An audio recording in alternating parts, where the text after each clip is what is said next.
A broke diner waitress called the most feared crime king in Philadelphia and said, "Your son collapsed in my arms." What happened next made a man who never abandoned a deal walk away from $50 million without looking back. Outside, rain hammered the windows of a nearly empty South Philly diner.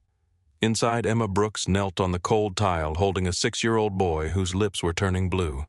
Her hands were shaking, but her voice stayed steady as she pressed the only number on his emergency phone.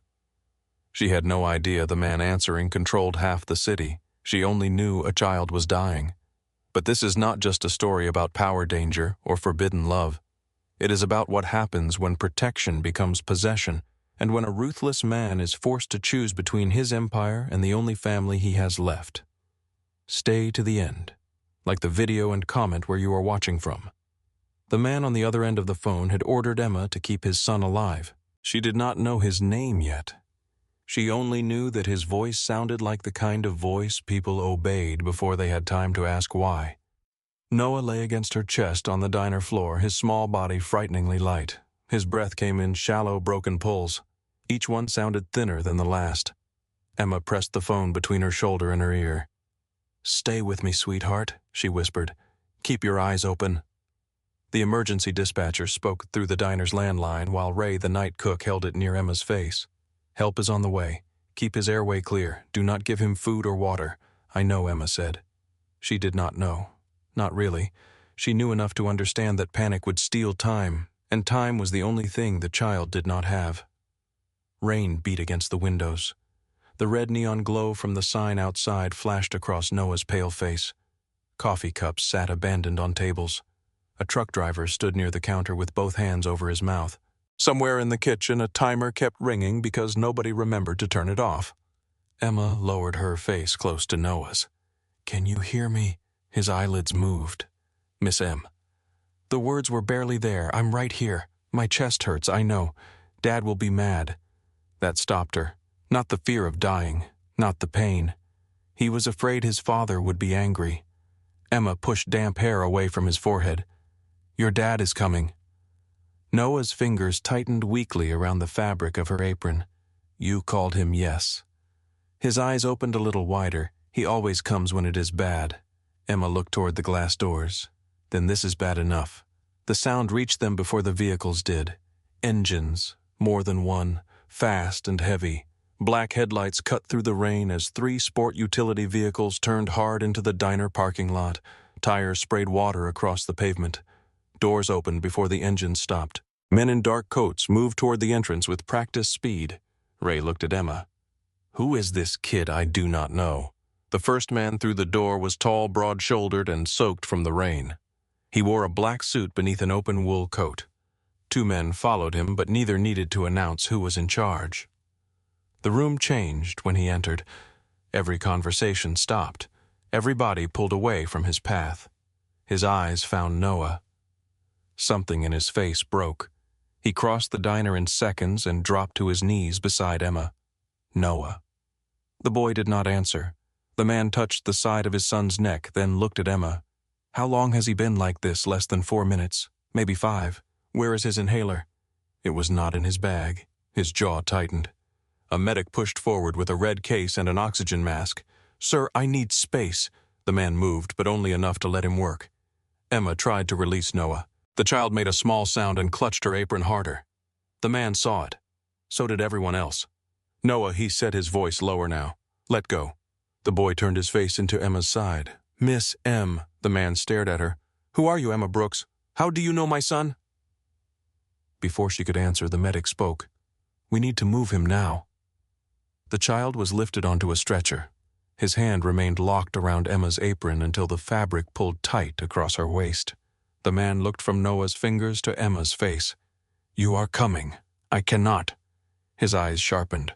That was not a question. Emma rose slowly. "My sister is waiting for me. I have a shift. My son cannot breathe. And I am not leaving him like this." The words came out before she realized she was arguing with him. Something cold passed through his expression, but he did not waste time on it. "Then get in." The ambulance doors closed behind them. Emma sat near Noah's feet while the medic secured the oxygen mask. The man sat beside his son, one hand resting on Noah's chest as though he could force the lungs beneath it to keep moving. The vehicle pulled away. For several seconds, nobody spoke. Then the man looked at Emma. "You said he came in alone." "Yes." "From where I do not know. You have seen him before." It was not a question. Emma looked at Noah. "He has been coming to the diner for a few weeks." The man's face went still. How many times? Maybe 7, maybe 8. Alone. Not always. Sometimes with an older man and 2 guards. Sal. Emma glanced at him. "That is his name?" The man ignored the question. "When he came alone, what did you do?" "I fed him. I kept him inside. I asked where his caretaker was." "You did not call the police. He said someone was coming for him, and you believed a 6-year-old child. I believed he was scared." The man leaned back slightly. His eyes were gray. Not warm gray. Steel gray. "What did he tell you about me?" "Almost nothing, almost. He said you work too much." The medic looked down to hide his reaction. The man did not move. Emma continued because fear had never stopped her once she became angry. "He said you are always on the phone. He said you leave before he falls asleep. You know nothing about my family. I know your son walked through the rain to find a waitress." The ambulance seemed to grow quieter. The man looked at Noah, not at her. His fingers pressed more firmly against the child's chest. The medic checked the monitor. "His oxygen is improving." The man exhaled through his nose. Emma noticed then that his hand was trembling, only slightly. Anyone else might have missed it. She did not. 3 weeks earlier, Noah had walked into Liberty Bell Diner for the first time on a bright Tuesday afternoon. Emma had been carrying 2 plates of eggs and toast when the bell above the door rang. A boy in a navy coat entered beside a large man with silver at his temples. 2 younger men remained near the entrance. The boy sat in the last booth by the window. The older man did not sit. He stood where he could see both the street and every person in the diner. Emma placed a menu in front of the child. "What can I get you?" The boy stared at the table. The older man answered, "Grilled cheese, milk." Emma looked at the boy. "Is that what you want?" The older man's eyebrows lifted. The child looked up. "Hot chocolate." The older man said milk. Emma waited. The boy looked at her, then at the man, then back at her. "Hot chocolate." Emma smiled. "Hot chocolate it is." The older man watched her walk away. When she returned, she set down a cup with whipped cream rising above the rim. The boy studied it. "You forgot something," Emma said. He looked worried. She placed 3 marshmallows on top. His mouth curved. It was not a full smile, but it was enough. The next time he came, he carried a sketchbook. Emma found him drawing while the older man spoke quietly into a phone near the front door. The picture showed a large house with black windows. A little boy stood at one window. A woman stood outside the gate. Emma leaned over the table. "Is that your house?" The boy covered the page. "No." "All right." He looked at her. "You do not believe me. I believe you do not want to talk about it." That answer seemed to surprise him. He uncovered the page. "My mom used to wear yellow. The woman in the drawing wore a yellow dress. She had pretty hair," Emma said. "She died." Emma did not ask how. Adults had made that mistake with her after her mother died. They asked for details because they were uncomfortable with silence. Then they offered soft words that disappeared the moment the conversation ended. So Emma sat across from him. What was her name? Claire. That is a beautiful name. She smelled like flowers. What kind I do not know. Maybe one day you will. The boy considered this. "My name is Noah. I am Emma." He pointed at her name tag. "I know." After that, he asked to stop at the diner whenever Sal drove through South Philadelphia. Emma learned his habits. He peeled the crust from grilled cheese sandwiches and arranged the pieces in neat rows. He hated loud laughter. He counted ceiling lights when he felt nervous. He kept a blue inhaler in the front pocket of his backpack. He watched the door even when he was smiling. One afternoon, while Emma refilled sugar jars, Noah asked, "Do you have a mom?" "She died when I was 17. Did you cry?" "Yes." For how long Emma thought of the months after the funeral, the silence in the apartment, Chloe sleeping in Emma's bed because she could not bear to be alone, bills arriving before grief had learned how to breathe. A long time. "Do you still cry sometimes?" Noah drew a circle on his paper. "My dad does not. Maybe he does when nobody sees." He does not. Emma looked toward Sal. The older man had heard. His face gave nothing away. Noah lowered his voice. Dad says crying does not change anything. Maybe not. Then why do people do it? Because pain has to go somewhere. Noah stared at her for a long moment. Then he returned to his drawing. At home, Emma's own life had little room for quiet conversations. She lived with Chloe in a one-bedroom apartment above a laundromat. At night, the floor vibrated from machines below. The air smelled faintly of detergent and old pipes. Chloe slept in the bedroom. Emma slept on a narrow couch beside the kitchen. Their table held more paper than food. Insurance forms, hospital statements, rejected applications, a letter from a cardiac center in Boston. Chloe was 19 and had spent most of her life learning the language of hospitals. She knew how to read lab results before doctors explained them. She could tell when a nurse was worried by the way they checked a monitor twice. She also knew when Emma was lying. One evening, Emma came home after midnight and found Chloe sitting at the table with a bill in her hand. "How bad is it?" Emma took off her coat. "You should be sleeping. How bad? Manageable. That means bad." Emma opened the refrigerator. Half a carton of eggs, mustard, 2 containers from the diner. "We are not talking about this tonight. The hospital called." Emma stopped. "They said the payment plan failed. I will fix it." With what, Emma turned around. Chloe's face was pale from exhaustion, but her eyes were sharp. "You work 16 hours a day," Chloe said. "You sold Mom's necklace. It was sitting in a box. It was hers. And now it is helping you. You cannot keep doing this." Emma crossed the room and knelt beside her chair. "I can." "No, you cannot. I can until you get the surgery." Chloe's eyes filled. "What if the surgery does not work?" Emma gripped her hand. "It will. You do not know that, no." Emma held tighter. "But I know what happens if we stop trying." Chloe looked away. Outside, a train moved through the city, its horn low and distant. "You had plans," Chloe whispered. Emma smiled, but it hurt. "So did you. I am not your responsibility. You are my sister. That is not the same thing. It is to me." Chloe leaned forward until their foreheads touched. For a minute, neither spoke. The next morning, Emma took an extra shift. Across the city, Vincent Caruso lived in a house large enough to make loneliness echo. The estate stood behind iron gates in Bryn Mawr, surrounded by old trees and stone walls. Cameras watched every entrance. Security vehicles moved along the perimeter at all hours. Vincent's empire wore the clothes of legitimate business: construction, shipping, waste management, hotels, private security. His name appeared on charitable donations, hospital wings, and political invitations. The other side of his power was never written down. Men paid him to solve problems they could not bring to court.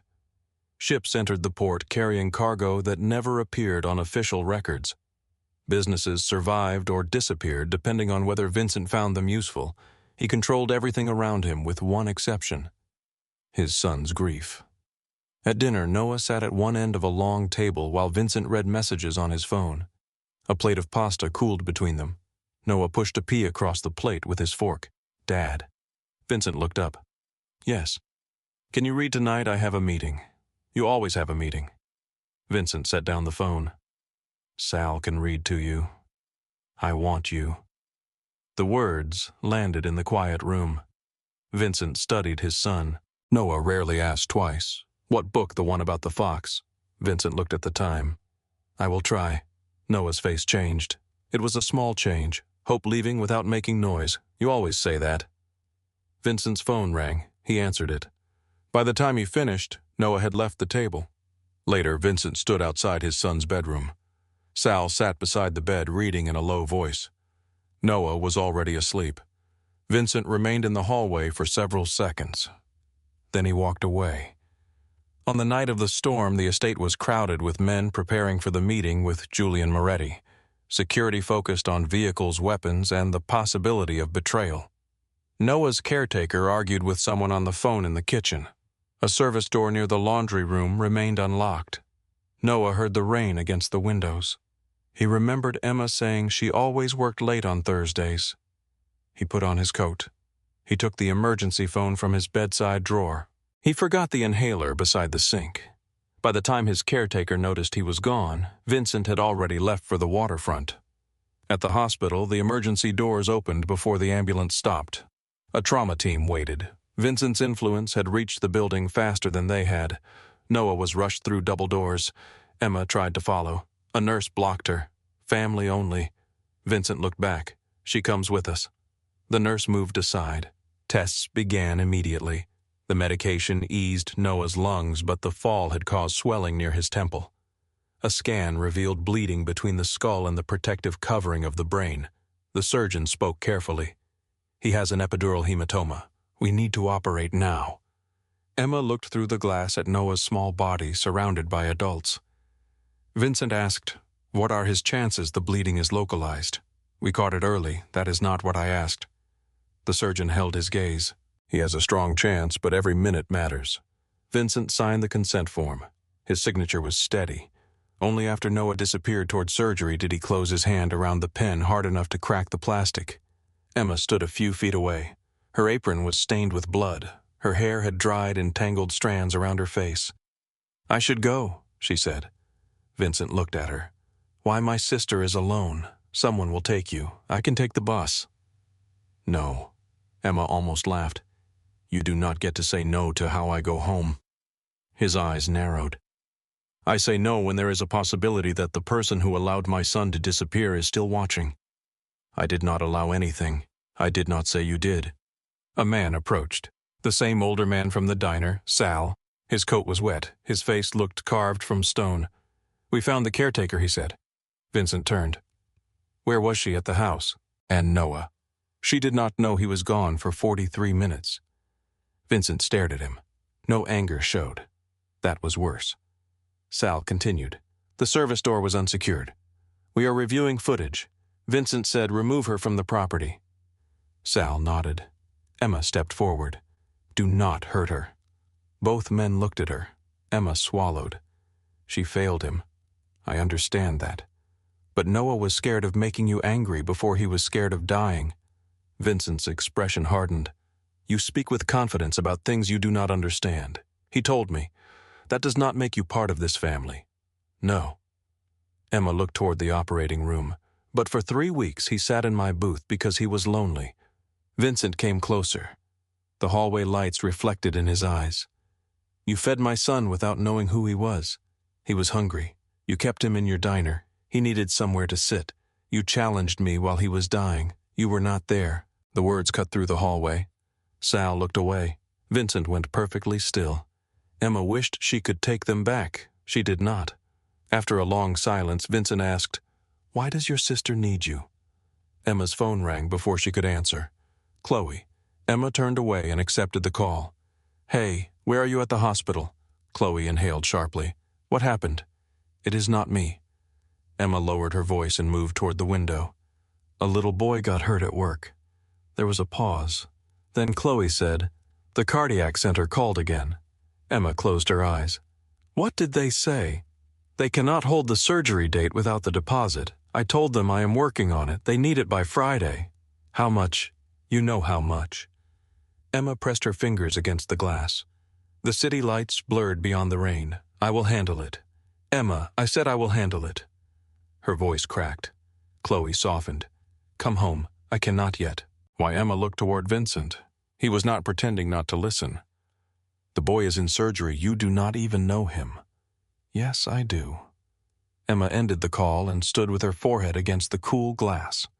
Vincent spoke to Sal in a voice too low for her to hear. Sal left. 2 hours passed. Emma sat in a plastic chair still wearing the stained uniform. Vincent remained standing.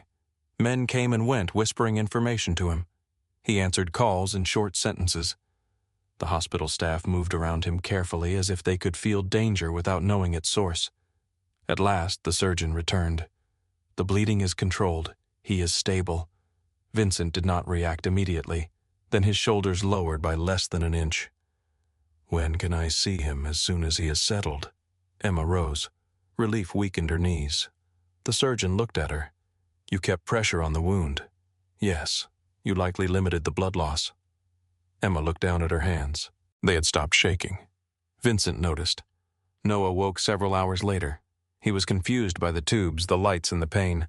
A nurse tried to keep him from touching the bandage near his temple. "Noah, you need to stay still." He began to cry. Vincent stepped beside the bed. "Son." Noah turned away. Emma. Vincent glanced toward the door. Emma stood outside the room. He opened it. Noah saw her and reached out. She entered slowly. I am here. His breathing eased. Emma sat beside him and placed her hand beneath his. You scared me. Sorry. Do not be sorry. Dad is mad. Emma looked at Vincent. He stood on the opposite side of the bed, his face unreadable. No, she said. Your dad is scared. Noah looked toward him. Vincent opened his mouth, but no words came. Emma waited. At last, Vincent sat down. He took his son's other hand. I am not angry with you. Noah searched his face. You left. Vincent's jaw tightened. I came back. You always leave. The room went quiet. Vincent looked at the small hand inside his own. I know. Noah's eyes closed. Stay. Vincent answered without hesitation. Yes. The doctor later explained that Noah would need close observation, physical rest, and a calm environment. He appears especially attached to Miss Brooks, she said. After a frightening event, children often anchor themselves to the person they associate with safety. Vincent looked through their window. Emma was asleep in a chair beside Noah's bed, her head tilted against the wall. Noah still held two of her fingers. Vincent asked, How long does that last? It depends on the child. That is not useful. The doctor did not flinch. Then, give him consistency. Vincent found Emma in the hallway the next morning. She had washed the blood from her arms, but she still wore the same uniform. He handed her a paper cup of coffee. She accepted it cautiously. What is this coffee? I know what coffee is. I was told you drink it with too much cream. Emma looked toward Noah's room. Did he tell you that? No. Then you had someone investigate me. Yes? She stared at him. You say that like it is normal. For me it is. Vincent handed her a folder. Emma did not open it. What do you want? My son needs stability. He needs you. He needs both. She looked at him more carefully. That sounds almost reasonable. I want you to remain with him during his recovery. I have a job. You had a job. Her expression cooled. I still have one. I will pay you $10,000 each week. Emma laughed once. The sound was tired and sharp. That is not a salary. It is compensation. It is a purchase. Vincent moved closer. My son nearly died reaching you. That does not make me responsible for the rest of his life. No, it makes you the person he trusts. Emma looked through the glass. Noah slept beneath a pale hospital blanket. What happens when he gets better? We discuss it. That means you have not decided how long you plan to control my life. Vincent's eyes held hers. I do not need to control your life. Then why did you investigate it? He nodded toward the folder. Emma opened it. The first page carried the name of Chloe's hospital. The second page showed the outstanding balance. The final page confirmed that the surgical deposit had been paid in full. Emma stopped breathing for a moment. Then she closed the folder. What did you do? I removed an obstacle. You had no right. My son is alive because you acted when other people failed. So this is payment. It is gratitude. No, Emma's voice lowered. This is leverage. Vincent said nothing. That silence told her enough. Her eyes burned. You found the one thing I could not refuse. I found the reason you work until you collapse. She is my sister, and Noah is my son. The words hung between them, two exhausted people on opposite sides of the same fear. Emma looked down at the confirmation letter. If I agree, Chloe's care continues. Yes, even if I leave after Noah recovers. Vincent paused. Yes, I want that in writing. You do not trust me. I do not know you. His gaze moved over her face. No, you do not. Emma closed the folder. When do you want me to start? You already did. By afternoon, Chloe had been moved to a private floor. Emma visited her before leaving the hospital. The room was larger than their apartment living room. Fresh flowers stood near the window. A specialist from Boston had been added to Chloe's case. Chloe looked around. What kind of family owns a hospital floor? They do not own it. Emma, they know people. Who is the boy's father? A businessman. What kind? Emma looked at the security guard outside the door. The kind who does not hear no very often. Chloe studied her. Are you safe? Emma thought of Noah on the diner floor, of Vincent's shaking hand in the ambulance, of the folder now resting inside her bag. I do not know. Chloe reached for her, then, do not go. Emma sat beside the bed. If I do not go, you lose the surgery. I would rather lose the surgery than lose you. Emma's throat tightened. You are not losing me. You cannot promise that. Emma touched her sister's cheek. I can promise I am not giving up. Chloe looked at the expensive room. He bought you. Emma flinched. No. Then why do you look guilty? Emma had no answer. Outside the hospital, a black sedan waited. Sal opened the rear door. Vincent sat inside, speaking quietly into a phone. Emma stopped before getting in. I need rules. Vincent ended the call. You will receive them, my rules. His eyes narrowed slightly. I visit Chloe whenever I want, with security. I keep my phone. It will be monitored. No, that is not negotiable. Then I am not getting in. Rainwater moved along the curb. Sal stood beside the open door, expressionless. Vincent studied Emma for a long moment. You keep the phone. Location tracking remains active. I can live with that. You do not leave the property without an escort. We will discuss it. We just did. Emma got into the car. The door closed. As they pulled away, a man in a parked vehicle lowered a camera. He checked the image on the screen. Emma's face was clear. So was Vincent's. He sent the photograph to Julian Moretti. The message beneath it contained 6 words. Caruso brought the waitress into his house. The sedan left Philadelphia and moved toward the main line. Buildings gave way to wider roads, old trees and stone walls hidden behind rain. Emma watched the city disappear through the tinted glass. Noah slept beside her, his head resting against her arm. Vincent sat across from them. For once, his phone remained silent. The iron gates of the Caruso estate opened. Emma looked through them at the enormous house beyond. Noah's fingers curled around hers. She did not pull away. The gates closed behind the sedan with a heavy iron sound. Emma watched them through the rear window until they disappeared behind rain and darkness. The Caruso estate rose at the end of a long private drive, its stone walls glowing beneath warm exterior lights. The house was too large to feel like a home. It looked built to survive a siege. Noah stirred against her shoulder. We are here, he whispered. Emma looked down at him. You sound disappointed. He rubbed one eye. I do not like the gates. Across from them, Vincent lifted his gaze from the window. They keep people out. Noah leaned closer to Emma. They keep us in, too. Vincent's expression changed, but only for a second. The car stopped beneath a covered entrance. Sal opened the door. Cold rain swept beneath the roof as Emma stepped onto the stone driveway. 2 guards stood near the entrance.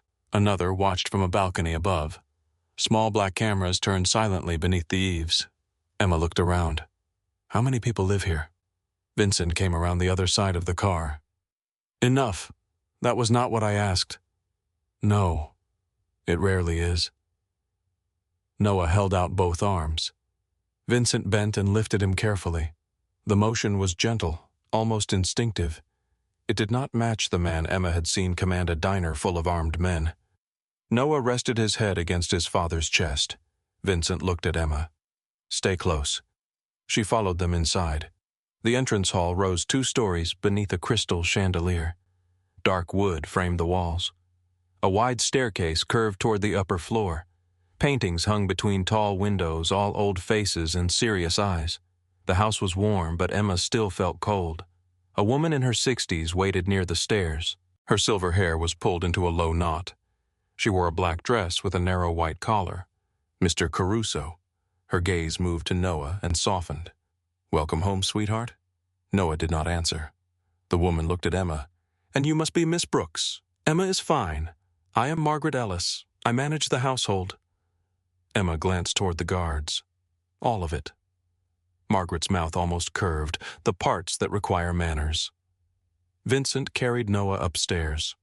Margaret led Emma after them. Your room is beside Noah's, she said. Mr. Caruso requested that arrangement. I did not. No one asked. Emma stopped walking. Margaret turned. For a moment neither woman spoke, then Margaret said quietly, You will find that happens often here. The bedroom was larger than Emma's apartment. A fire burned beneath a white marble mantel. Fresh clothes hung in the wardrobe. A new phone rested on the bedside table beside a folder labeled Security Protocols.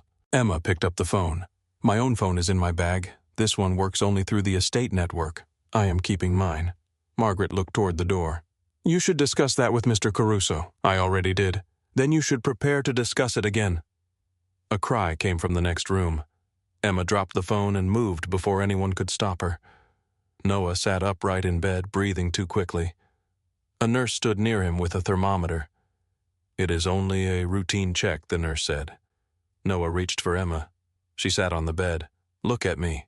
His eyes were wide. She touched my head. I know it hurts. I know. Emma guided his hand away from the bandage. Remember the diner lights? Noah nodded. How many were above your booth 4? And above the counter 6? And how many marshmallows did I give you 3? His breathing slowed. Vincent stood near the window watching. The nurse finished the examination and left. Emma tucked the blanket around Noah. You need sleep. Will you stay? Yes. Promise. She glanced at Vincent. I promise.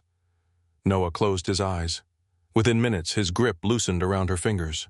Emma remained until his breathing became deep and even. When she looked up, Vincent was still there. You can go, she said. This is my son's room. Then sit down. His eyes narrowed. She pointed to the chair near the bed. He asked you to stay too. Vincent looked at Noah. Then he sat. The sight of him in the narrow chair should have seemed absurd. Instead, it made him look less untouchable. Emma rose carefully. I need to call Chloe. Use the phone in your room. I will use mine. Vincent followed her into the hallway. Your device enters my network. It gets monitored. You agreed to location tracking. I agreed to nothing. You accepted the car. That is not a contract. With me, everything is a contract. Emma folded her arms, then put it in writing. He studied her face. Most people stepped back when he looked at them that way. Emma did not. At last, Vincent reached into his coat and handed her phone back. Location remains active. Fine. No photographs. Fine. No names. Fine. No details about the house. I was not planning to describe your curtains. His mouth tightened. Emma could not tell if he was annoyed or hiding amusement. She stepped into her room and shut the door. Chloe answered on the second ring. Where are you at the house? What house? The family's estate. There was silence. Estate Emma sat on the edge of the bed. It is big. How big there are more windows than our whole block. That does not make me feel better. Emma looked toward the locked bedroom door. Noah is safe. I asked about you. I am safe too. Are there guards? Emma hesitated. Chloe sighed. That means yes. They are protecting the boy. And now you. Emma looked at the faint bruise on her wrist from the diner floor. For a little while. Emma, who are these people? Emma remembered Vincent's hand trembling in the ambulance. She remembered the surgeon speaking carefully around him. She remembered the armed men entering the diner as though the city belonged to them. I am still figuring that out. Come home. I cannot. Because of the money, Emma closed her eyes. Because Noah almost died. He is not your child. No. Then why are you acting like he is? Emma had no answer that would make sense through a phone. He was alone, she said. Chloe became quiet. That was the part she understood. They had both been alone too many times. Be careful, Chloe whispered. I will. After the call, Emma opened the security folder. Every page contained another rule. Restricted rooms, emergency exits, approved staff, vehicle procedures, threat levels. A map showed safe areas marked in green and vulnerable areas marked in red. Nearly half the house was red. At the bottom of the final page, one line had been added in black ink. Do not leave Noah without informing security. Emma stared at the handwriting. Vincent's. She closed the folder. The next morning, Noah refused breakfast unless Emma sat beside him. The dining room table could have seated 20 people. Only 4 places were set. Vincent read from a tablet. Sal stood near the door. Noah pushed eggs around his plate. Emma lifted her coffee. Do people eat in this house, or do they just arrange food? Vincent looked up. Noah needs protein. Noah needs food he will actually swallow. He ate eggs before. He also nearly died yesterday. Vincent set down the tablet. That does not alter his nutritional requirements. Emma turned to Noah. What do you want, Toast? With strawberry jam. Vincent said he cannot live on sugar. Emma looked at Margaret. Can we get toast? Margaret nodded. Vincent watched the exchange with visible disapproval. Noah ate 2 full slices. Emma leaned back. Remarkable, he survived. Sal lowered his head, but not before Emma saw the corner of his mouth move. Vincent noticed too. Is something amusing, no, sir? Emma sipped her coffee. It was a little amusing. Vincent returned to his tablet. After breakfast, Sal walked Emma through the estate. He showed her the inner grounds, the medical room, the protected stairwell, and the reinforced basement shelter. This door locks automatically during a breach, he said. Emma touched the steel frame. What kind of breach? Any kind. That is reassuring. It is not supposed to be. They crossed the library. Tall shelves reached the ceiling. Rain moved down the windows in silver lines. Emma stopped near a framed family photograph. Vincent stood beside a woman with light hair. Noah was younger, sitting on her lap. The woman smiled as though she had been caught laughing. His mother, Emma, asked. Sal's face closed. Yes. What happened? That is not my story to tell. Emma studied the picture. Noah had her smile. Sal moved toward the door. Mr. Caruso does not like people asking about her. Then people probably should. Sal turned back. You think courage and carelessness are the same thing. I think silence can become a disease. For the first time, Sal looked at her with something other than suspicion. Stay away from the West Wing. Why? Because I said so. Emma almost laughed. You are all very fond of that answer. Noah's recovery moved slowly. He tired after short walks. Loud sounds made him flinch. At night he woke crying from dreams he could not explain. Emma learned the rhythm of the house around him. Vincent left early and returned late. Doctors arrived quietly. Security teams changed every 6 hours. Margaret kept the household functioning without raising her voice. Daniel Mercer appeared on the 3rd afternoon carrying legal papers and a wooden box of pastries. He was younger than Sal, with carefully styled brown hair and a smile that arrived before his words. You must be Emma. She looked at the pastries. Is that a bribe? A welcome gift? In this house, I assume those are the same thing. Daniel laughed. I understand why Noah likes you. He offered his hand. Daniel Mercer. I manage Vincent's legitimate businesses, only the legitimate ones. His smile remained. You really do ask direct questions. I work for tips. There is no time for long conversations. Daniel sat in the library while Emma poured Noah a glass of water. He spoke easily as though they had known each other longer than 5 minutes. He asked about Chloe's condition. Emma stopped. How do you know about my sister? I authorized the hospital payment. That does not explain why you know her diagnosis. I review every major expense. She is not an expense. Daniel's expression softened. I did not mean it that way, but you said it that way. Noah entered carrying a paper bird. Daniel opened his arms. There he is. Noah stopped beside Emma. Daniel lowered his arms. How are you feeling, champ? Noah looked at the floor. Fine. Daniel reached toward his shoulder. Noah stepped behind Emma. The movement was small but clear. Daniel withdrew his hand. He has been through a lot. Emma watched him. Yes. Vincent entered. Daniel's manner changed immediately. More formal, more precise. He handed Vincent the papers. We need signatures for the shipping acquisition. Vincent glanced through them. Later, Daniel looked toward Emma. We have people waiting. They can continue waiting. A shadow crossed Daniel's face. It disappeared almost instantly. Of course. After he left, Emma asked Noah, Do you not like him? Noah folded the paper bird tighter. He smiles when Dad is mad. That evening, Emma found Vincent in his office. The room smelled of leather smoke and rain. He stood behind a desk covered with files. Daniel knows too much about Chloe. He manages my accounts. He called her an expense. Vincent looked up. Daniel has worked beside me for 20 years. That does not make him kind. I do not pay him to be kind. No, you pay everyone to be useful. His eyes hardened.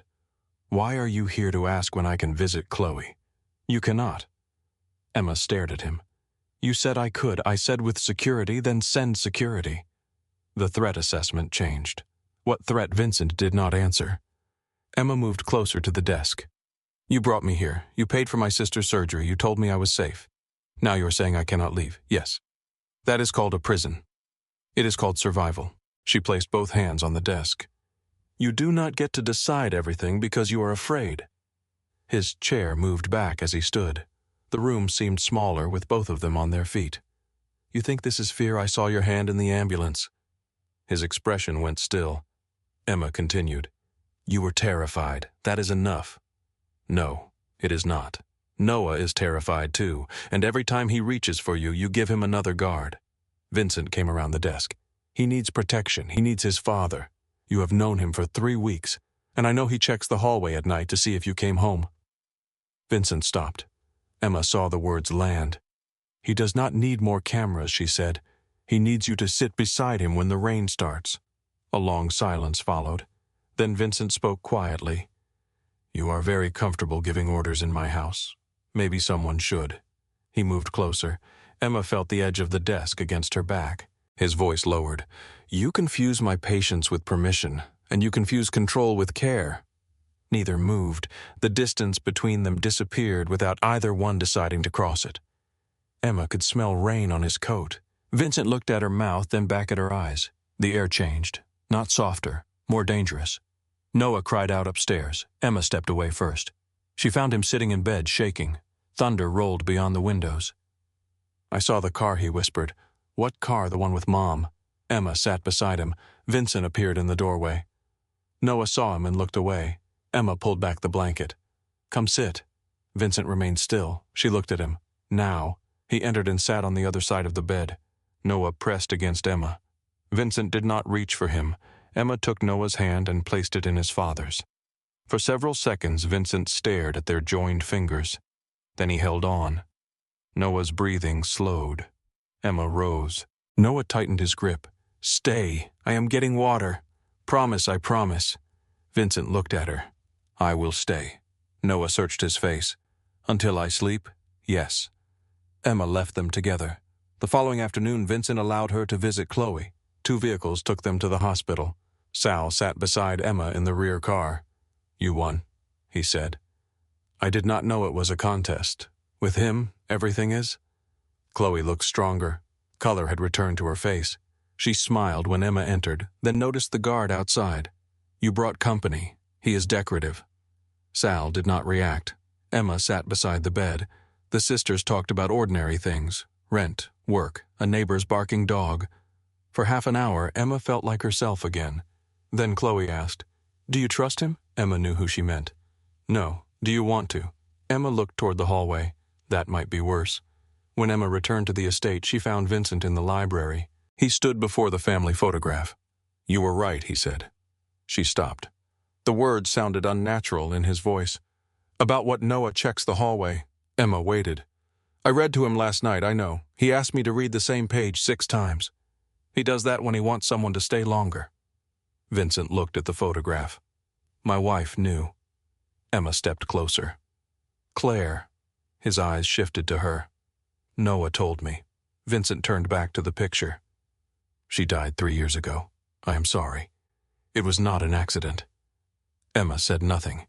"The explosive was placed beneath my car," he continued. "I changed vehicles. She did not know." The room felt suddenly colder. "She was killed because of you."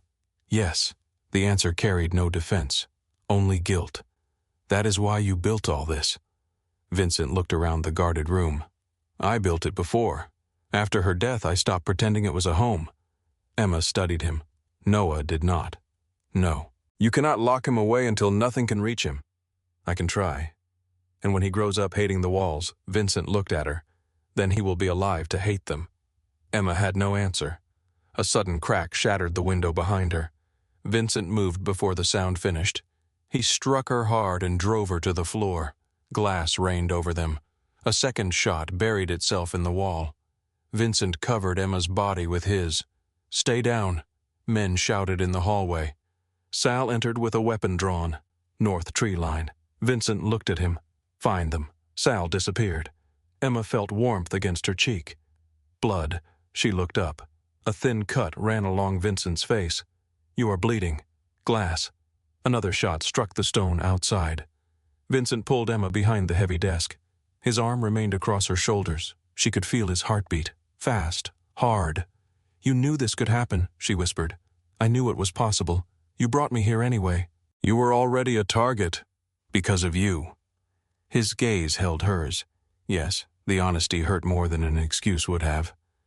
The gunfire stopped. Minutes later, Sal returned. "They are gone." Vincent rose. Who knew she would be in this room? Sal's face changed. The afternoon schedule was internal. Emma stood carefully.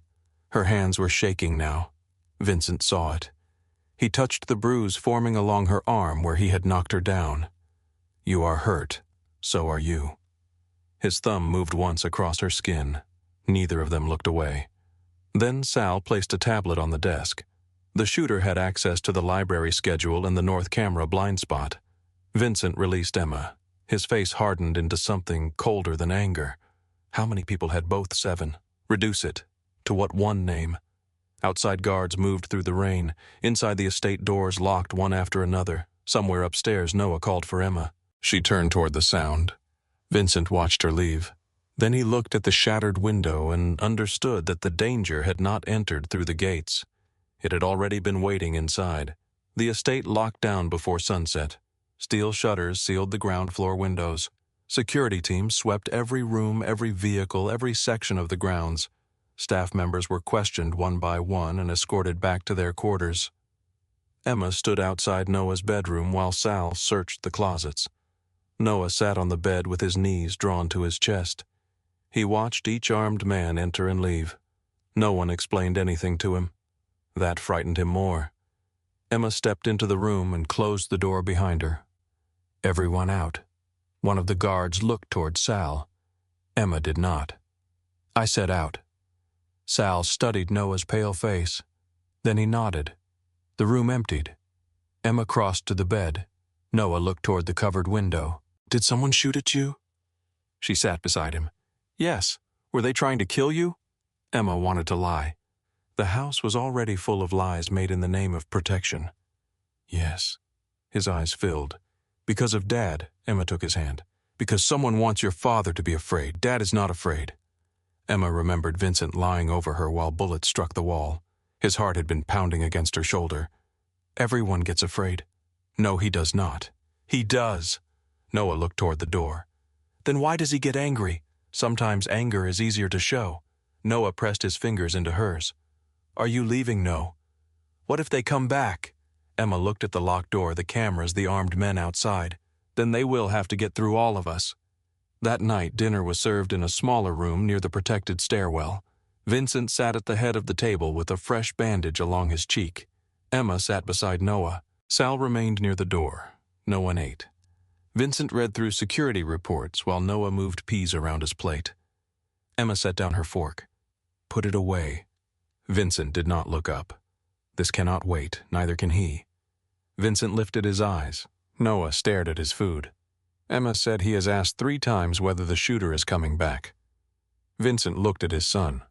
"He is not." Noah whispered, "How do you know? Because I will find him first." That answer did nothing to calm him.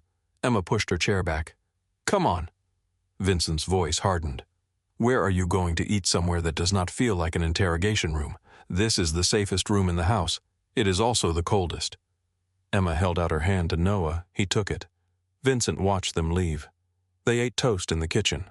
Margaret warmed tomato soup and pretended not to notice the security guard standing near the refrigerator. Noah dipped his bread into the bowl. "Dad is mad at you." Emma smiled faintly.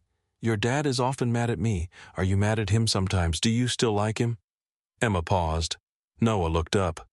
"Children asked questions adults spent years avoiding. I care about him. That is not the same. No. Mom loved him." Emma looked toward the kitchen entrance. Vincent stood there. He had heard. Noah continued. "She used to tell him to stop working." Vincent entered slowly. "She did. Did you listen?" Vincent pulled out a chair. "Not enough."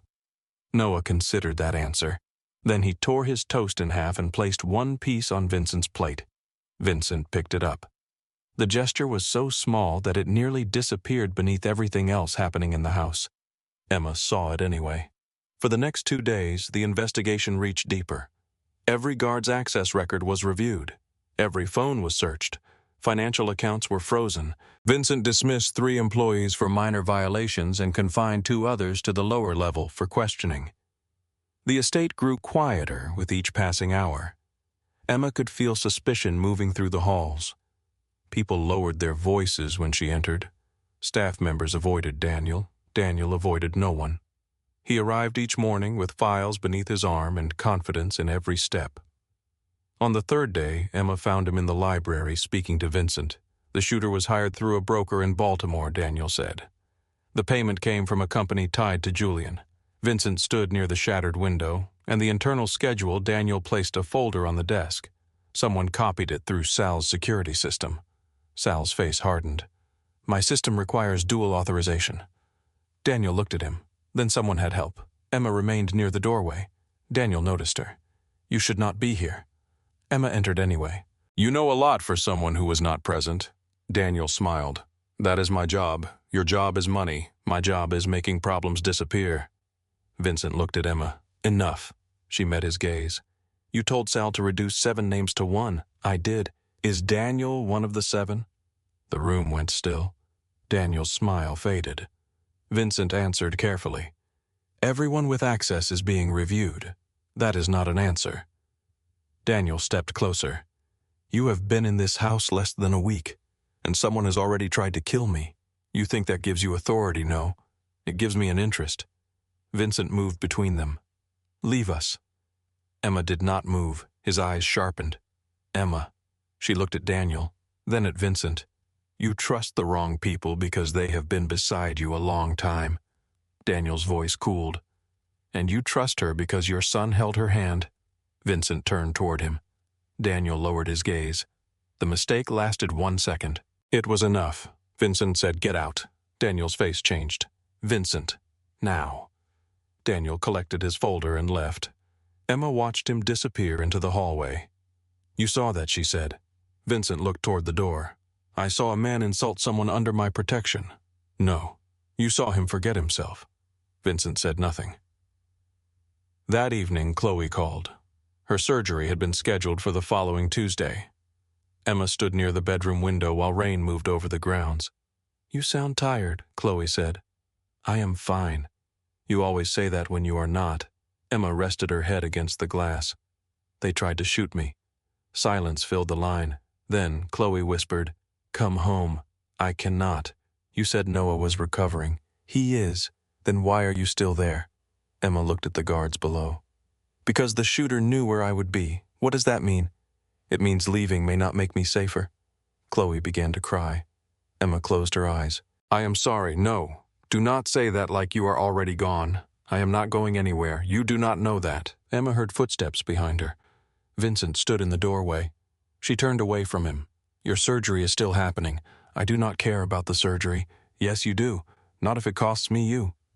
Emma pressed a hand over her mouth. For years she had believed love meant carrying more than the other person could see. Now Chloe's fear showed her the weight on the other side. I will visit tomorrow, Emma said. Promise, yes. When the call ended, Vincent remained by the door. You cannot go. Emma looked at him. I promised. The shooter is still free. My sister is having heart surgery in 4 days. She is under guard. She needs me. Noah needs you here. The word struck something raw. Emma crossed the room. You cannot use him every time you want me to obey. I am not using him. You paid Chloe's bill. You brought me into this house. You tied every choice I have to someone I love. Vincent's face tightened. I kept them alive. You made yourself necessary. I was already necessary. To whom? To you? The answer stopped her. He stepped closer.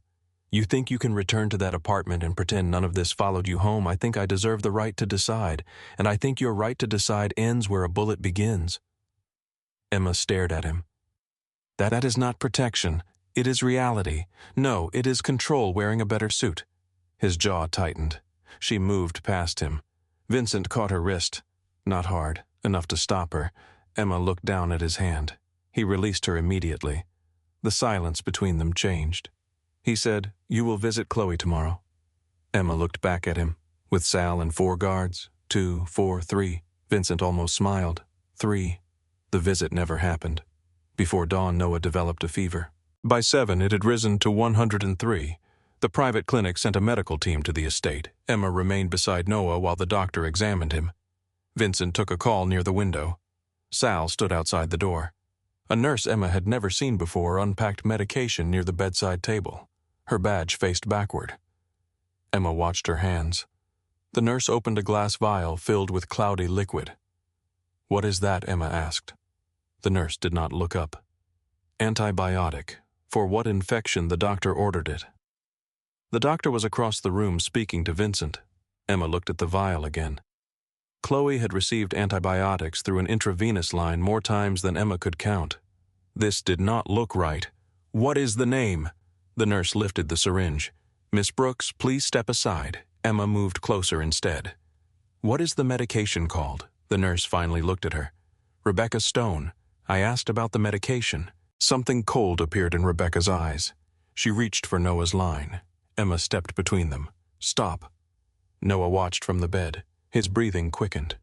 Rebecca glanced toward the closed door. Then she reached beneath her medical coat. The gun appeared so quickly that Emma almost did not understand what she was seeing. A black suppressor extended from the barrel. Rebecca pressed it beneath Emma's ribs. "Move." Emma did not. Behind her, Noah made a frightened sound. Emma kept her eyes on the nurse. "Noah, look at the ceiling." Rebecca pushed the gun harder against her. "I said move." Emma spoke calmly. "How many lights do you see, Noah?" His voice shook. 6. "Good. Count them again." Rebecca's eyes narrowed. "You think this helps him?" "Yes." "It will not." Emma saw the emergency button beneath the bed, too far away. Noah could reach it, but only if he understood. "Remember the paper birds?" Emma asked. He nodded. 5 bluebirds. Rebecca said quiet. Emma continued. 4 red birds. Noah looked toward the button.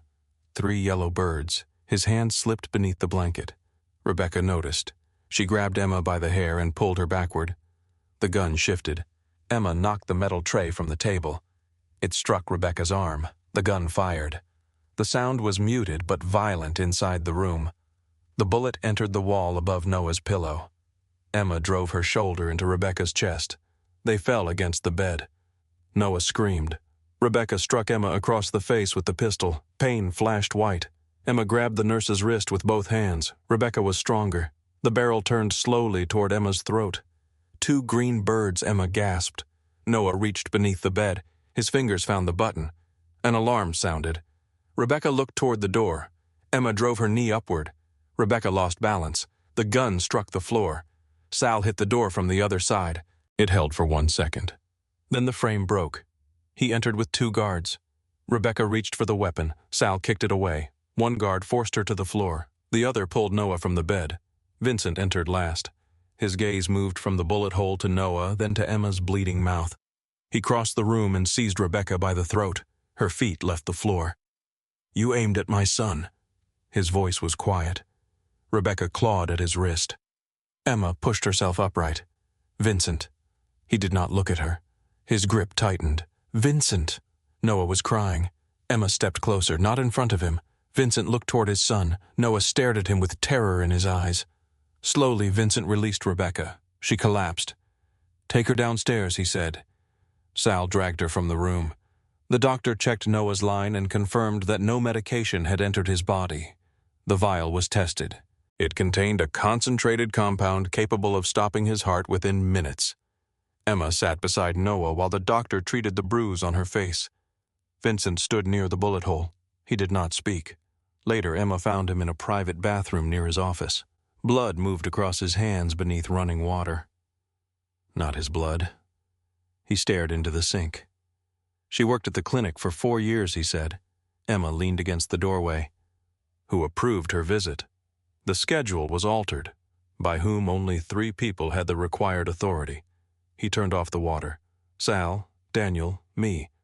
Emma watched his face. "You still do not want to believe it. Belief has nothing to do with evidence. Daniel knew Chloe's diagnosis. He knew when I would be in the library. Noah is afraid of him. Daniel helped build everything I have. That does not make him loyal. It makes him family." Emma stepped closer. "Family does not sell access to a child's bedroom." Vincent looked away. The words entered the room and stayed there. By afternoon, Sal had begun auditing every account linked to Daniel. Several access records had been changed through financial authorization codes. Money had moved through shell companies connected to Julian Moretti. The pattern was incomplete, but it was no longer invisible. Daniel arrived before dinner. Vincent waited for him in the office. Emma stood near the fireplace. Sal remained beside the door. Daniel saw the three of them and stopped. "What happened?" Vincent placed the financial records on the desk. "Your authorization codes altered the clinic schedule." Daniel looked at the pages. "My credentials were copied. By whom I do not know. Find out." Daniel lifted his eyes. "You believe this, I believe the records." Daniel looked toward Emma. "She has been here for days, and now you question men who have stood beside you for decades." Emma said, "You should be more concerned about the poison." Daniel ignored her. "You went to prison with me," he said to Vincent. "You bled beside me. You trusted me with every account, every judge, every port official." Vincent's face gave nothing away. Daniel continued. "Then she appeared, and suddenly loyalty means nothing." Emma saw it again, not fear, resentment. Vincent saw it too. He spoke quietly. "Leave the estate." Daniel stared at him. "For how long until I call?" Daniel's expression hardened. "You are making a mistake." Vincent stepped closer. "If I am wrong, you return. And if you are not," Vincent did not answer. Daniel walked out. That night, another message reached the hospital. A photograph of Chloe sleeping in her room. Beneath it were 4 words. "We can reach anyone." Emma read the message twice. Then she found Vincent in the library. He stood beside the covered window with a glass of whiskey untouched in his hand. She placed the phone on the table. "I want her moved. It is already done. To where a secure medical facility." Emma looked at him. "No more decisions without me. This happened 30 minutes ago. I do not care." Vincent set down the glass. "There is one way to end the bounty." Emma waited. "At the family meeting on Saturday, I publicly place you under Caruso protection. You already did. Not in a way every family recognizes." She understood before he said it. "No." Vincent held her gaze. "Marriage." Emma laughed once. The sound held no humor. "You cannot be serious. If you become my wife, an attack on you becomes an act of war against every family aligned with mine. You want to marry me because someone tried to poison your son. I want to make you untouchable. You want to mark me as yours." "Yes." The honesty made her angrier. Vincent removed a small black box from his pocket and placed it on the table. Emma opened it. A diamond caught the low light. "This is not a proposal," she said. "It is protection. It is ownership. It is survival." Emma pushed the box back toward him. "I will not exchange one cage for another." She turned to leave. Vincent did not stop her. Chloe's location was compromised through hospital records. Emma froze. "She is safe now," he continued. "But Moretti will keep trying." Emma looked back. "Then destroy him." "I intend to." "And until then," Vincent's eyes moved to the ring. "Until then, I give every enemy in this city a reason to fear touching you." Emma left without answering. She spent the night beside Noah. He slept with one hand around a paper bird. Near dawn, Emma opened her laptop. She wrote until the sun reached the windows. Independent legal representation, her own bank account, permanent medical care for Chloe whether the marriage continued or ended, no monitoring of private calls, freedom to leave once the threat was over, equal authority over Noah's care. No violence in front of him. Full disclosure of every threat involving her family. At breakfast, Emma entered Vincent's office and placed the pages on his desk. He read each one. "You prepared a contract. I learned from watching you. You want the right to leave. Yes, when the threat ends. Yes." Vincent looked at her for a long moment. Then he signed. Emma took the pen. "One more condition." He waited. "You ask me." His expression changed. "Ask you what you know." The room became very quiet. Vincent stood. He came around the desk and stopped in front of her. For the first time since she had met him, he looked uncertain. "Emma Brooks, will you marry me?" She looked at the signed agreement, then at the man who had spent his life turning fear into control. "Yes." Vincent opened the black box. He slid the ring onto her finger. Neither of them spoke. Across the city, Daniel Mercer sat alone in a parked car and sent Julian Moretti a message. "The wedding is confirmed." Julian's reply appeared seconds later. "Then we use the ceremony." The chapel bells began at 4 in the afternoon. Their sound rolled over the old stone walls across the private gardens and into the line of black vehicles waiting beneath the trees. Emma stood in a quiet room behind the sanctuary while Margaret adjusted the final button on her dress. The gown was simple by Caruso standards: ivory silk, long sleeves, no heavy jewels except the ring Vincent had placed on her finger. Chloe sat near the window in a pale blue dress, one hand resting over the healing incision beneath her collarbone. "You are staring at the door," Chloe said. Emma looked away from it. "I am listening. For gunfire, for anything." Chloe rose carefully. Her surgery had gone well, but she still moved slowly. Emma crossed the room immediately and offered an arm. Chloe accepted it. "You know this is not normal." Emma looked at the guards outside the glass. "No, you know normal weddings do not include armed men on rooftops. I know. You know most brides do not sign legal agreements before accepting a ring." Emma almost smiled. "Most brides do not marry Vincent Caruso." Chloe studied her face. "Are you afraid of him?" Emma thought about the first night at the diner, the cold voice on the phone, the trembling hand in the ambulance, the man who covered her body when bullets entered the library, the man who had tried to turn every feeling into a command because commands were easier than trust. Sometimes. That is not an answer I like. It is the honest one. Chloe stepped closer. "Do you love him?" Emma looked through the window. Vincent stood below near the chapel entrance in a black suit. Sal spoke beside him while security teams moved around the grounds. Even from a distance, Vincent carried authority like a second shadow. Then Noah ran toward him holding the ring box. Vincent bent to listen. Noah said something that made him look toward Emma's window. Their eyes met through the glass. For 1 second, the guards, the cars, the armed men, and the danger disappeared. Emma answered softly, "I trust the father he is trying to become." Chloe followed her gaze. "That was not what I asked, no." And Emma touched the ring. I do not know what to call it yet. A knock sounded. Margaret opened the door. "It is time." The chapel had been closed to the public for years. The Caruso family restored it for private ceremonies, funerals, and meetings no one outside the organization was meant to know about. Candles burned along the aisle. White flowers covered the altar. Judges sat beside businessmen. Politicians sat beside men whose names never appeared in newspapers. Wives in dark silk whispered behind gloved hands. Every guest had passed through 3 security checkpoints. Every weapon had been registered or removed. Every door was guarded. Emma entered on Chloe's arm. The room fell silent. Vincent waited at the altar. His face remained controlled, but his eyes never left Emma. Noah stood beside him in a small black suit. He held the rings with both hands as though they were the most important objects in the world. Emma walked slowly. She noticed the cameras near the ceiling, the emergency lights above the side doors, Sal near the front pew. Daniel was not among the guests. Vincent had not called him back. When Emma reached the altar, Chloe placed her hand in Vincent's. His fingers closed around hers. Warm.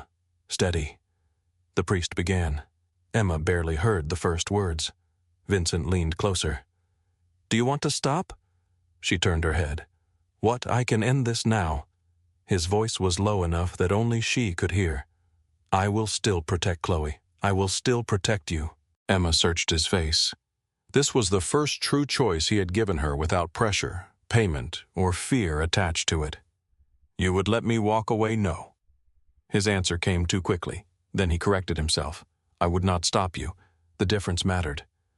Emma looked at the guests, at Noah, at the doors, then back at Vincent. "Ask me properly." A small line appeared between his brows. "Here, yes." He looked at the priest, who wisely remained silent. Vincent turned fully toward her. "Emma Brooks, will you marry me?" No command, no contract, no mention of protection. Emma held his gaze. "Yes," the priest continued. Their vows were short. Vincent spoke hers as though every word cost him something. When Noah brought the rings, his hands shook. Emma knelt. "What is wrong? What if I drop them? Then we pick them up. What if they roll away, then everyone here gets on the floor and helps?" Noah looked at the rows of powerful men. A smile appeared. Vincent took the ring and placed it on Emma's finger beside the first. Emma slid a plain black band onto his. The priest declared them husband and wife. Vincent touched her face. His thumb rested near the fading bruise Rebecca had left. The kiss began gently. Then the lights went out. Darkness swallowed the chapel. Someone screamed. Emergency lights flickered red across the stone walls. Gunfire erupted outside. Vincent pulled Emma against him. "Down!" Sal shouted from the aisle. "Inner doors are compromised." The main entrance locked with a heavy metal sound. Guests surged toward the side exits. Those doors locked too. Wrong doors. Wrong sequence. Vincent drew a gun from beneath his jacket. Emma looked at him. "I thought weapons were removed, not mine." A blast struck the eastern wall. Dust fell from the ceiling. Noah cried out. Emma dropped beside him and covered his head. Vincent looked toward Sal. "Route 3. Sal shook his head. "System shows blocked. Manual release. Already overridden." A guard near the altar suddenly raised his weapon toward Vincent. Sal saw him first. He fired once. The guard fell. For half a second, everyone froze. Then 3 more men among the guests pulled guns. The chapel became chaos. Vincent pushed Emma and Noah behind the altar. "Take the lower passage. You are coming. I will follow." "No." He gripped her shoulders. "Emma." The way he said her name stopped her. Not because it was an order, because it was fear. Sal opened a concealed panel behind the altar. Stone slid aside, revealing narrow stairs. Vincent looked at Noah. "Stay with Emma." Noah reached for him. "Dad." Vincent knelt. "I need you to be brave. I do not want to. You can be afraid and still move." Emma heard her own words in his voice. Noah nodded through tears. Vincent kissed his forehead. Then he looked at Emma. "Go." She took Noah's hand and entered the passage. The stone closed behind them. The tunnel was dark except for thin floor lights. Gunfire echoed through the walls. Noah stumbled. Emma caught him. "Keep moving. Dad is back there. He knows where we are going. What if he cannot find us? He will." Emma said it with more certainty than she felt. They reached a steel door. Emma pressed the emergency panel. Nothing happened. She tried again. The lights flickered. A deep explosion shook the tunnel. Stone cracked above them. Emma pulled Noah against the wall as part of the ceiling collapsed between them and the stairs. Dust filled the passage. Noah coughed. His breathing changed. Fast, shallow. Emma reached into the pocket hidden inside her dress and found his inhaler. She had carried it since the attack in his bedroom. "Look at me." He shook his head. "I cannot. Yes, you can. I cannot breathe. You are breathing. We are going to slow it down." She placed the inhaler between his lips. One breath. He tried. Again. He took the medicine. Emma held his face. Paper birds. His eyes moved toward her. How many blue 5? How many red 4? How many yellow 3? His breathing began to ease. Emma looked at the collapsed passage. They could not return. A maintenance sign pointed toward the lower garage. She took Noah's hand. They continued.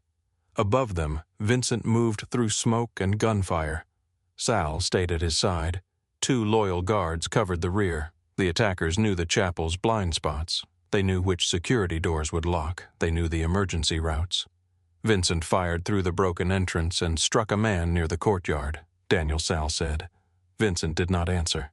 Another explosion hit the rear hall. The floor shook. Sal grabbed the wall. Blood appeared along his sleeve. Vincent looked at him. "You are hit. Not badly. That means badly." Sal reloaded. "Your wife is underground." The word wife landed differently than Vincent expected. Not as strategy, not as protection, as fact. Another shot struck the stone near his head. Vincent looked toward the service corridor. "Moretti will not leave without Noah. He will not leave at all," Sal said. They moved. In the tunnel, Emma reached the lower garage. Emergency lights washed the concrete in red. Rows of vehicles stood silent. One exit gate was open. A black sedan idled near it. Daniel Mercer stepped from behind a pillar. Blood covered the front of his shirt. He held one hand against his side. "Emma." She pulled Noah behind her. Daniel looked toward the tunnel. "Vincent is down." Emma felt Noah tighten his grip.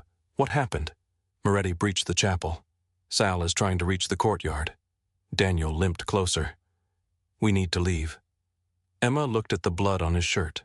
Dark, dry near the edges. His face showed no pain.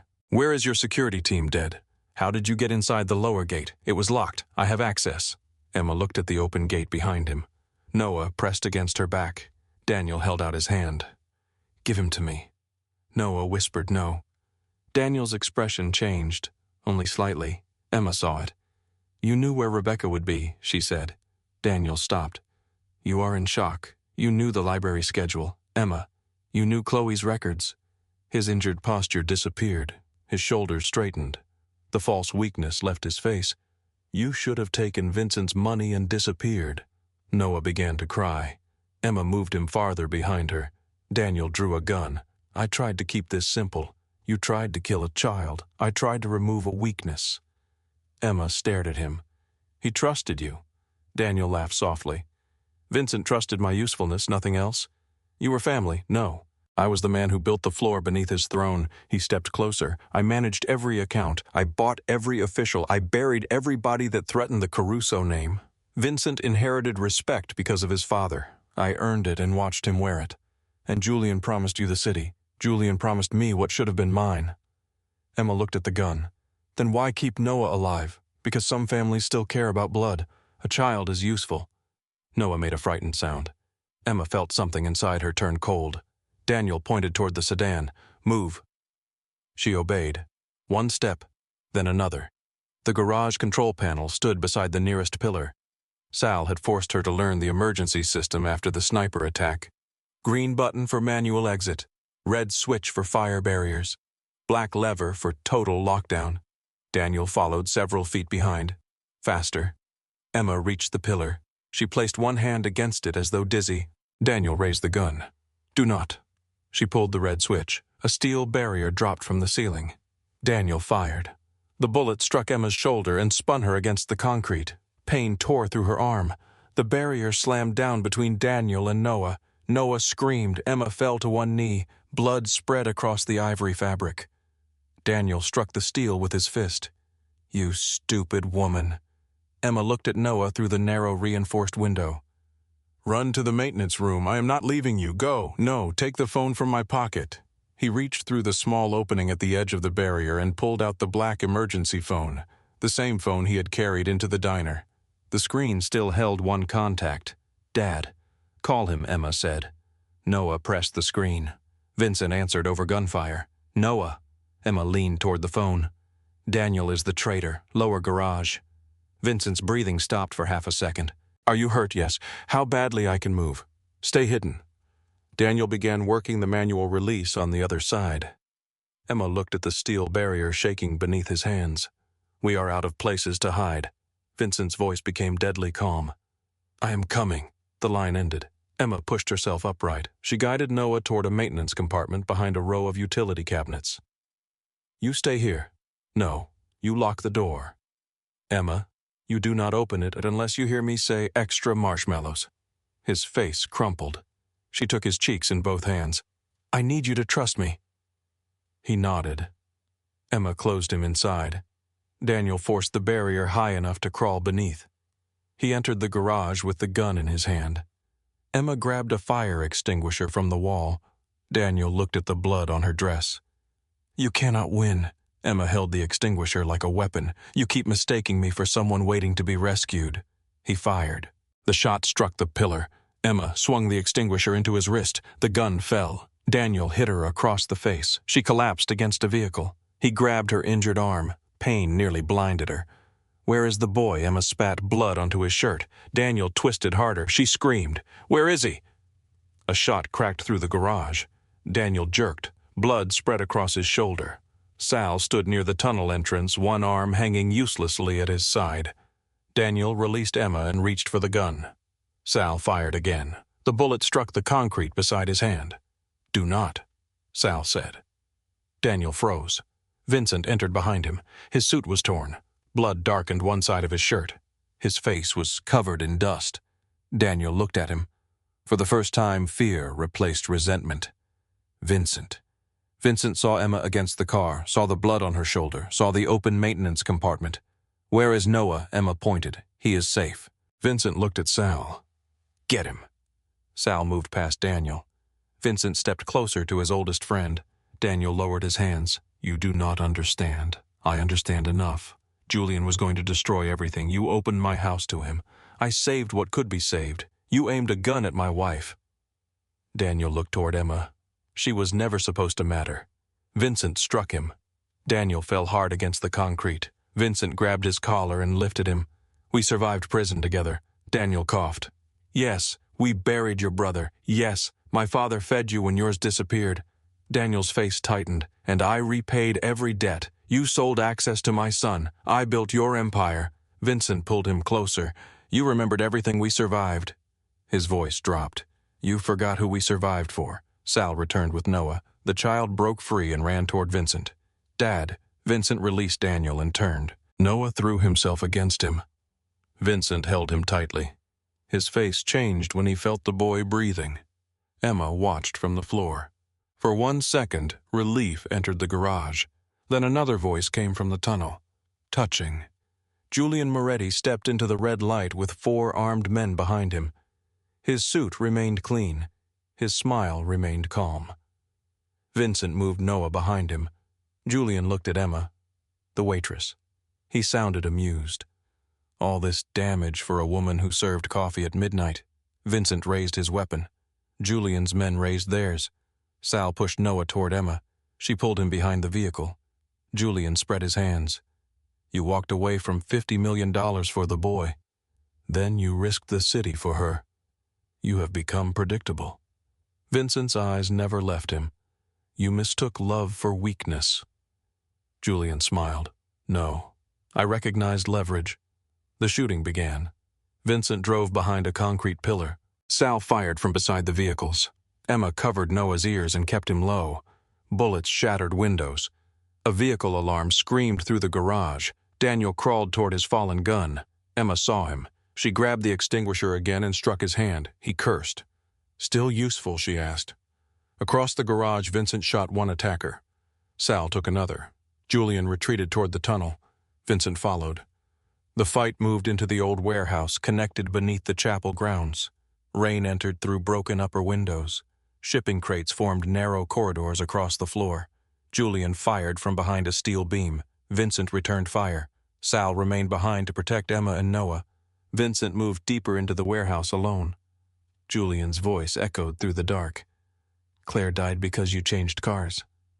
Vincent stopped. She entered a vehicle meant for you. Vincent tightened his grip. You think Emma will survive longer, Julian fired. The bullet struck Vincent's side. He hit the floor, then forced himself up. Julian stepped from behind the beam. You cannot protect them all. Vincent fired once. The shot struck Julian's leg. He fell. Vincent crossed the distance and kicked away his weapon. Julian looked up. You kill me, every alliance in this city turns against you. Vincent pressed the gun beneath his jaw. You entered my son's wedding. Julian laughed through the pain. Your wedding. Vincent's finger tightened against the trigger. Then he thought of Noah watching him choke Rebecca. Emma telling him not in front of the child. Control was not mercy, it was choice. He lowered the gun slightly.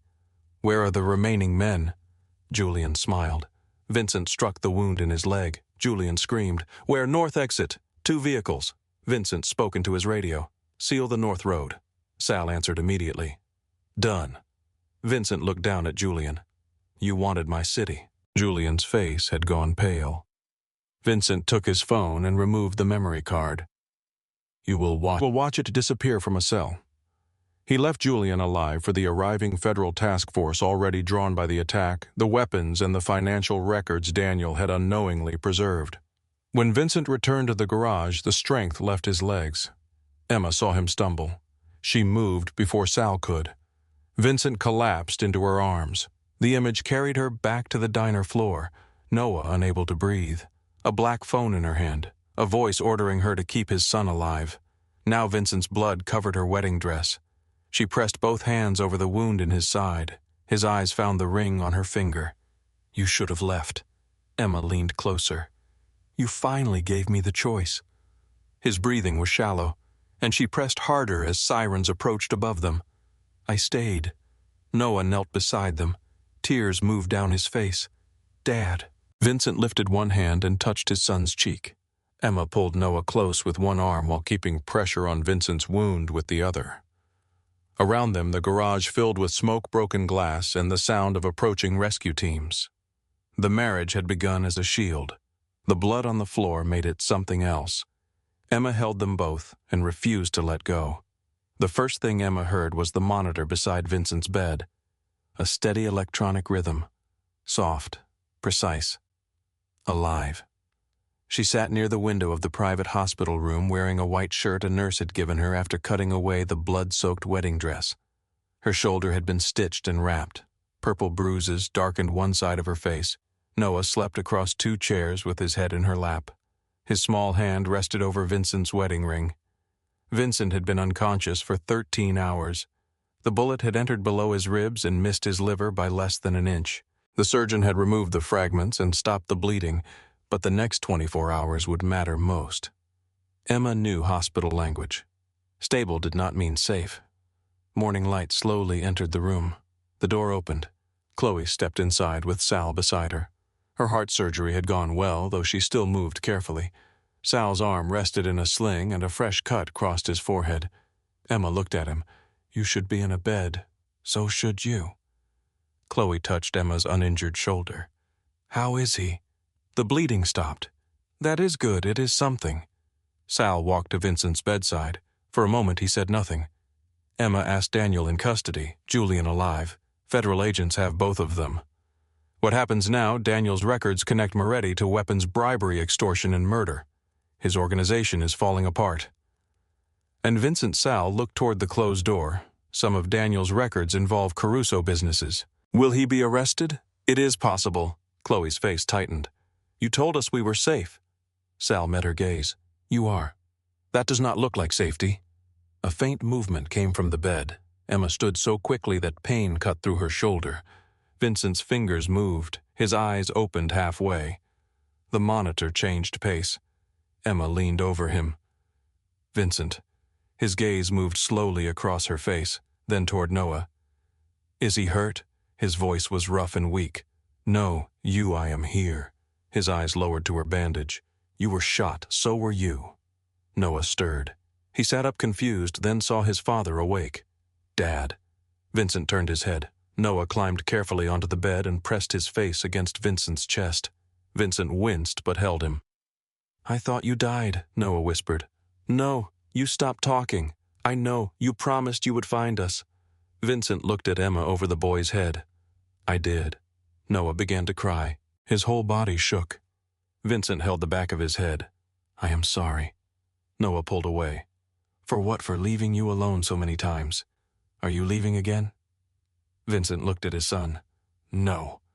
The word carried more weight than any promise Emma had heard him make.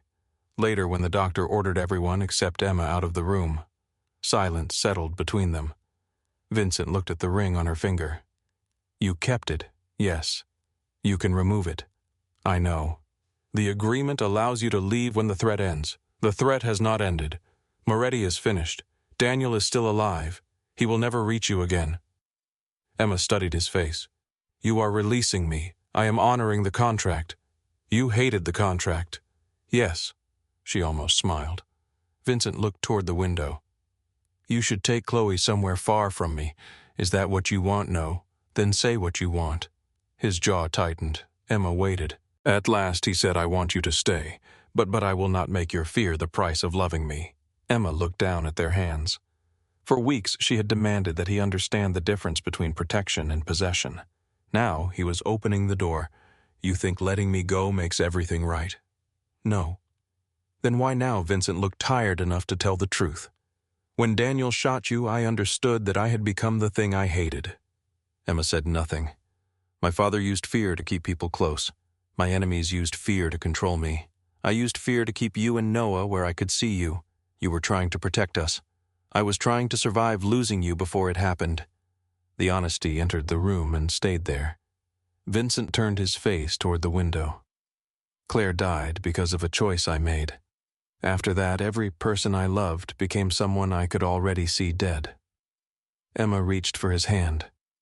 You are not the only person who knows fear. I know. No, you are learning. His thumb moved against her skin. It was not a complete apology, but it was the beginning of one. Over the next week, Julian Moretti's organization collapsed. Federal prosecutors announced charges involving organized crime, illegal weapons, public corruption, money laundering, and homicide. Moretti's allies disappeared. Some left Philadelphia, some negotiated, some gave evidence before anyone asked. Daniel spoke for hours, offering names, accounts, properties, and secret agreements in exchange for protection. When Sal told Vincent Emma stood near the hospital window. "He named you," Sal said. Vincent showed no surprise. What did he give them? Enough to damage the port businesses. "The legitimate companies. They can survive if we separate them now. Do it." Sal looked at him. "That will cost millions." Vincent looked toward Emma. "I walked away from $50 million for Noah." He turned back to Sal. "I can walk away from the rest for him too." Sal remained silent. Vincent continued. "Close the shell companies. Sell the port contracts. Anyone connected to Moretti is gone. Anyone connected to violence is released. They may not accept that. Then they can explain themselves to the federal task force." Sal almost smiled. "You have changed." Vincent looked at the bandage beneath his shirt. "I have been shot. That has happened before. Not at my wedding." When Vincent left the hospital, reporters waited outside. Cameras flashed. Questions came from every direction. "Mr. Caruso, are you cooperating with investigators? Mrs. Caruso, were you forced to marry him?" Vincent's body tightened. Emma placed a hand on his shoulder. Then she faced the reporters. "No." The cameras shifted toward her. "No one forced me to stand beside him today." She offered no further explanation. Some truths belonged only to the people who had survived them. The estate looked different when they returned. The security barriers had been removed from the windows. Fewer guards stood inside the entrance hall. Sunlight reached the floor again. Noah ran toward the stairs. Vincent stopped beneath the chandelier. "You took down the shutters," Emma said. "He hates the dark." That night, Emma slept in her own room. Vincent did not ask her to move. The next morning, she found him asleep beside Noah's bed with a children's book open across his chest. Noah's hand rested on his arm. Emma watched them from the doorway. She could have stayed. That was exactly why she needed to leave. 2 days later, she packed one suitcase. At breakfast, she placed the marriage agreement beside Vincent's coffee. He looked at the suitcase near the door. "When today? Where? My apartment. It is not secure." Sal inspected it. Vincent looked toward him. "You knew." "She asked me," Sal said. Something old and dangerous rose in Vincent's face. Then he stopped it. Emma saw the effort. "You are leaving me," he said. "I am leaving the estate. That feels the same." "It is not." She sat across from him. "I need to know what remains when I am not behind your gates, when Chloe's care is not tied to your money, and when Noah is not crying for me. He will cry. I know. You promised him you would not leave. I promised I would not disappear." Vincent looked away. Emma continued. "I will visit him. I will answer every call. I will be at every appointment. And me." The question was quiet. Emma reached across the table. "You need to decide who you are when nobody is forcing you to change. If I ask you to stay, I will still go." His eyes closed for a moment. Then he nodded. No command, no threat, no locked gate. When Emma's car reached the estate entrance, the gates opened. For the first time, she was leaving because she chose to. Her apartment still smelled like laundry detergent and old pipes. Chloe had placed flowers on the table. "You hate it," Chloe said. Emma looked around. "I used to love it." "No, you used to survive it. That evening Noah called. Your room is empty. I know. You said you were not leaving. I am not leaving you. You are not here. Those are different things. I do not like different things." Emma sat on the narrow couch. "Neither do I." He became quiet. "Do you love Dad, Emma?" Looked toward the dark window. "Yes." "Then why did you leave? Because love has to be something people choose when the door is open. Is the door open?" "Yes." "Will you come back?" "I do not know yet." For the next month, Vincent did not ask her to return. He called every evening. Sometimes they spoke for 3 minutes. Sometimes for an hour. He told her about Noah's school, the businesses he had sold, and the men who had been arrested. He did not hide the danger. He did not make promises he could not keep. Emma visited Noah every Saturday. The first time 4 vehicles arrived to collect her, she sent 3 away. The next week, only 1 came. One afternoon, she found Vincent removing a camera from the library wall. "What are you doing?" "Noah says it watches him read." "It does, I know." He climbed down from the ladder. Emma looked toward the repaired window. Reinforced glass. "Yes." "So you have not changed completely?" "No." "Good." His eyes narrowed. "You want me dangerous. I want you honest." He looked at her mouth. The old tension returned. Not a command, a question. Emma stepped closer and kissed him, slowly. When she pulled away, his hands remained at his sides. "You did not touch me. You left because I did not know how to let you choose. I chose that. I know. Then you can touch me." His hand rose to her face. The second kiss carried no urgency, no audience, no threat outside the door. Only two people learning a different language. Several months later, Julian Moretti accepted a plea that would keep him in prison for the rest of his life. Daniel's deal collapsed after he refused to testify. He received multiple life sentences. Vincent avoided immediate charges, though several Caruso companies remained under federal oversight. He no longer controlled the ports. Most of the organization had been dissolved or transferred into legitimate management. One evening, Vincent came to Emma's apartment and placed a set of keys on the table. "What are those?" she asked. "A house." Her expression changed. "Not a gift," he said quickly. "It belongs to a trust controlled by you and Chloe." "That still sounds like a gift. It has 3 bedrooms. It is close to the hospital. No gates, no guards. One across the street." Emma stared at him. "He does not enter unless you call. You bought another solution." "Yes. At least you admit it." "I am improving." "Why the house?" Vincent looked at the narrow couch. "Because that thing is terrible." Emma laughed. Vincent smiled. A real smile. It changed his whole face. She moved into the house 2 weeks later. Vincent did not move with her. Not immediately. He came for dinner. He read to Noah on the couch. He washed dishes in expensive suits. Sometimes he returned to the estate. Sometimes he stayed in the guest room. The first night Emma asked him to stay in hers, he stopped outside the door. "Are you certain?" "Yes. You can still say no." "I know." She took his hand and pulled him inside. By spring, the Caruso estate no longer functioned as the center of an empire. The offices had moved. The underground rooms had been emptied.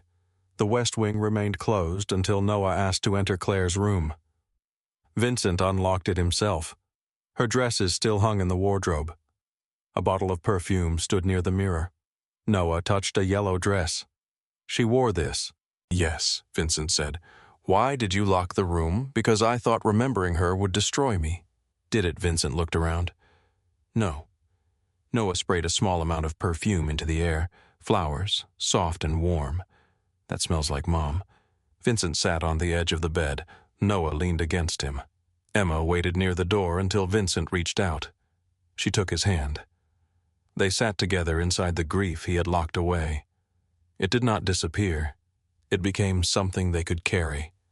1 year after the night at Liberty Bell Diner, rain fell over Philadelphia again. Emma stood beneath the awning of a renovated building near the hospital. A new sign hung above the entrance, the Open Door Foundation. Inside, families met financial counselors, patient advocates, and emergency housing coordinators. The foundation helped low-income families facing medical crises. Vincent had donated the building.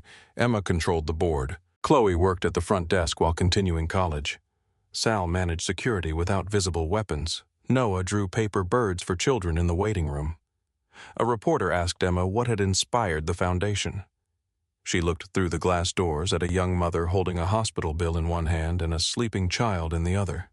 "No one should have to choose between keeping someone alive and losing everything else," Emma said. Another reporter looked at Vincent. "Mr. Caruso, are you retired?" Vincent glanced at Emma. "I am learning." That evening they returned to Liberty Bell Diner. Ray had saved their old booth. Rain moved down the windows. Noah ordered grilled cheese and hot chocolate. Emma placed 3 marshmallows beside his cup. "You remembered," he said. "I always remember." Noah drew a house on a paper napkin. 3 people stood near the door, no walls, no gates. Vincent studied it. "Where are the guards?" Noah rolled his eyes. "You are still learning." Vincent looked at Emma. She smiled. "Yes," he said, "I am." 1 year earlier, Vincent Caruso had abandoned $50 million because a frightened waitress told him his son could not get up. He thought he had rushed across the city to save Noah. He had not understood that the call would tear open every locked room inside him. Emma had not entered his life to rescue a crime king. She had only refused to leave a child alone on a cold diner floor. Everything after that had been a choice. Vincent turned his hand beneath hers and joined their fingers. The door remained open. Emma stayed.